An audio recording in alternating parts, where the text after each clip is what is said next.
এটা তোমালোকে ভাবিছা চাগে কৈ আছে আগতে কি আছিলে 1750 BC-ত হৰপ্পা সিভিলাইজেশন আছিলে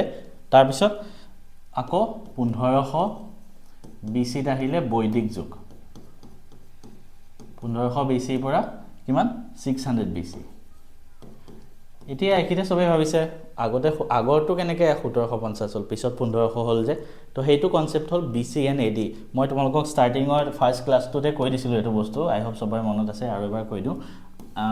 আমি যেটো আগতে মানে এতিয়াও যিবিলাক সন ইউজ কৰা হেতু মানে যীশু খ্ৰীষ্টৰ লগত ৰিলেটেড হয় ঠিক আছে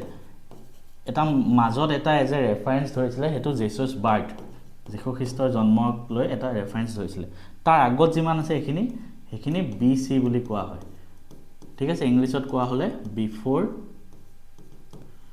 ক্ৰাইষ্ট ইয়াৰ পিছত যোনবিলাক আছে হেবিলাক হল AD অৰ্থাৎ AD মানে এনো ডমিনাই ঠিক আছে অসমীয়াত কোৱা হলে এটো কি বুলি কোৱা হ'ব জানানে খ্ৰীষ্টপূৰ্ব মনত ৰাখিবা কি বুলি কোৱা হ'ব খ্ৰীষ্টপূৰ্ব আৰু এফালে অসমীয়াত কি বুলি কোৱা হ'ব খ্ৰীষ্টাব্দ আই হোপ সবৰে বস্তুটো মনত আছে কনসেপ্টটো মানে এফালে যিমান যোৱা এফালে বিফৰ খ্ৰীষ্ট ঠিক আছে মানে এফালে সদায় এখিনি পৰা 0 ৰ পৰা আৰম্ভ হৈছে তো এফালে আহি থাকে যেনেকৈ প্ৰথমে 1750 BC পালা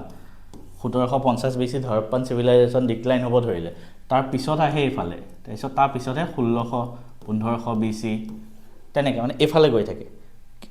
আলটিমেটলি আহি 0 হৈ যায় তাৰপিছত এফালে 0 ৰ পৰা এফালে গুচি যায় তেনেকুৱা মানে সংখ্যা ৰেখাৰ নিচিনা কনসেপ্টটো হয় তো আই হোপ আকৌ